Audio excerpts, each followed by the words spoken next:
एक नकाबपोश आदमी, अदालत में कांपती हुई आवाज और शब्द जो किसी का भी कलेजा चीर दे। मैंने 100 से ज्यादा लाशें जमीन में दफनाई हैं। औरतें थी, लड़कियां थी और कुछ तो मेरे ही हाथों गाड़ा गया। उसे कोई पहचानता नहीं। वो मास्क पहनकर आया था और उसे कहा गया मास्क मैन। लेकिन उस मास्क मैन की गवाही ने कर्नाटक की धरती को हिला दी। ये कोई फिल्म नहीं थी, ये भारत के सबसे पवित्र माने जाने वाले नगर धर्मस्थला की असली कहानी है, जहां हर साल लाखों श्रद्धालु मन्नत मांगने आते हैं। लेकिन क्या हो अगर उसी धरती के नीचे दफन हो 100 से ज्यादा लाशें, अधूरे सच और एक भयावह साजिश। धर्मस्थला श्रद्धा का मंदिर या नरसंहार की परछाई। आज हम आपको बताएंगे उस हकीकत की कहानी जिसे मिट्टी में छुपा दिया गया पर अब हड्डियों के रूप में बाहर आ रहा है। तो मैं हूं अरुण जायसवाल और आप देख रहे हैं क्या सीन है।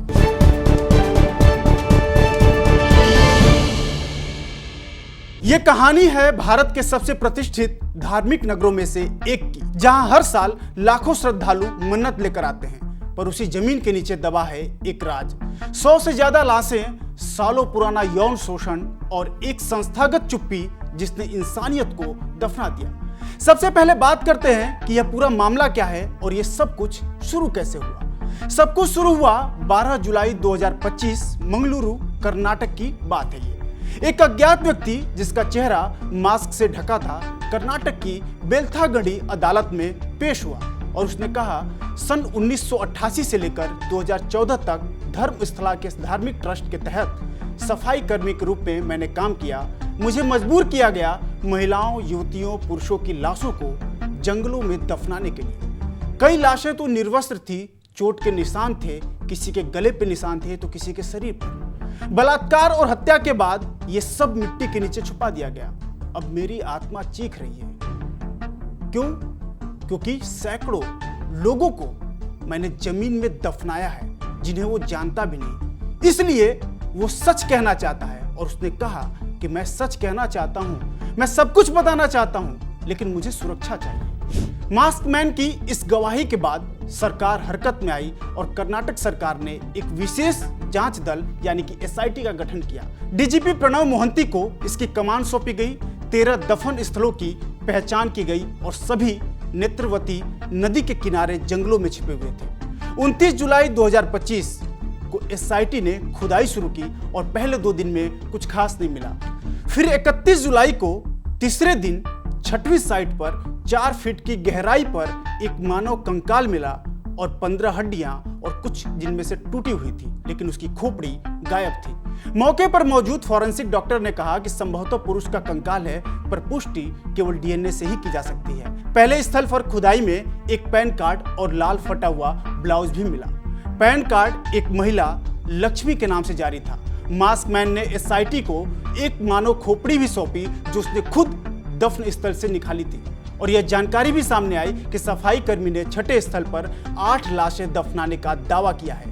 फिर 1 अगस्त 2025 एक RTI के जवाब में बेलथागढ़ी पुलिस ने माना कि साल 2000 से लेकर 2015 के बीच की सभी अज्ञात शवों के रिपोर्ट्स को नष्ट कर दिया गया है। विशेषज्ञों ने बताया कि यह जांच में सबसे बड़ी रुकावट है। जिन दस्तावेजों से इतिहास उजागर होता, वह क्राइम सामने आता, सच सामने आता, उन्हें मिटा दिया गया। यह मात्र गलती नहीं थी, शायद इसके पीछे कोई एक बड़ी साजिश थी। दरअसल ये मामला तब और गंभीर हुआ जब एक मेडिकल छात्रा के लापता होने की जांच के दौरान पुलिस को एक मानव खोपड़ी मिली। यहीं से कड़ी जुड़ती है और यह पूरा मामला सामने आता है और यह सफाई कर्मी खुद सामने आकर बताता है कि शायद ये उसी कड़ी का एक हिस्सा है। यह कोई संयोग नहीं था, बल्कि एक ऐसे पैटर्न की पुष्टि थी जिसकी ओर पिछले 20 साल से किसी ने ध्यान नहीं दिया। जैसे ही खबर सामने आई, कर्नाटक राज्य महिला आयोग की अध्यक्ष नागा लक्ष्मी चौधरी ने सरकार को पत्र लिखा। उन्होंने कहा कि यह कोई एक घटना नहीं है, बल्कि वर्षों से चल रही एक सुनियोजित शोषण श्रृंखला है। उन्होंने लापता महिलाओं, युवतियों और छात्राओं के मामले की समीक्षा और फास्ट ट्रैक फॉरेंसिक जांच की मांग की। साथ ही सुप्रीम कोर्ट के वरिष्ठ वकीलों ने इस पूरे केस की न्यायिक निगरानी में जांच की मांग की है। इस घटना के बाद एक वृद्ध महिला सामने आती है जिनकी बेटी 22 साल पहले गायब हो गई थी। उन्होंने कहा, अगर इन लाशों में मेरी भी बेटी है तो मैं DNA टेस्ट के लिए तैयार हूं, बस मुझे जवाब चाहिए। और निश्चित तौर पर जवाब चाहिए कि उनकी बेटी गई कहां, जो आज से 22 साल पहले गायब हुई थी। यह केस अब सिर्फ जांच नहीं रहा, यह बन गया है उन सैकड़ों परिवारों की उम्मीद जिन्होंने अपनों को खो दिया और कभी इंसाफ नहीं पाया। एसआईटी अब इन बिंदुओं पर काम कर रही है और मामले को सुलझाने की कोशिश कर रही है। इस प्रक्रिया में सभी 13 स्थलों की सावधानी पूर्वक खुदाई, सभी बरामद हड्डियों की डीएनए प्रोफाइलिंग, पुराने एफआईआर और गुमशुदगी रिपोर्ट का मिलान और गवाहों की सुरक्षा, साइबर फॉरेंसिक और न्यायिक प्रक्रिया की निगरानी जैसे तमाम प्रयास किए जा रहे हैं। एसआईटी प्रमुख डीजीपी पी मोहंती और डीआईजी एमएन अनुचेत खुद खुदाई स्थल पर पहुंचे और 9 अतिरिक्त पुलिसकर्मियों को भी एसआईटी में तैनात किया गया है। वही मामले का तूल पकड़ने के बाद कर्नाटक के गृह मंत्री जी परमेश्वर बोले कि सरकार पारदर्शी जांच चाहती है, कोई भी इस मुद्दे पर राजनीति न करे, परंतु विपक्ष और वरिष्ठ वकील सुप्रीम कोर्ट की निगरानी में जांच करने की मांग कर रहे हैं। एक सेवानिवृत्त सुप्रीम कोर्ट न्यायाधीश और कई मानवाधिकार कार्यकर्ता इस केस को संस्थागत नरसंहार की संज्ञा दे रहे हैं। लेकिन आपको बता दें कि जो लाश मिले हैं और जो मास्क मैन की गवाही है, उसके अनुसार उसने ऐसी कई ढेर सारे नाबालिग युवतियों, महिलाओं और पुरुषों को जमीन के अंदर दफन किया किसी के आदेश पर, जिसकी आत्मा आज कांप रही है और वो खुद यह जुर्म स्वीकार कर रहा है। लेकिन यह कई ढेर सारे सवाल भी खड़ा करता है। क्यों? क्योंकि इस पूरे मामले में एक केस ऐसा भी था जिसमें 12 से 15 साल की एक बच्ची थी, जिसकी लाश को उस शख्स ने खुद दफनाया था और उसके शरीर पर कई ढेर सारे निशान थे, जिसे यौन शोषण भी माना जा सकता है, क्योंकि उसका स्कर्ट और अंडरगारमेंट्स गायब थे। तो ऐसे में कई ढेर सारे सवाल खड़े होते हैं।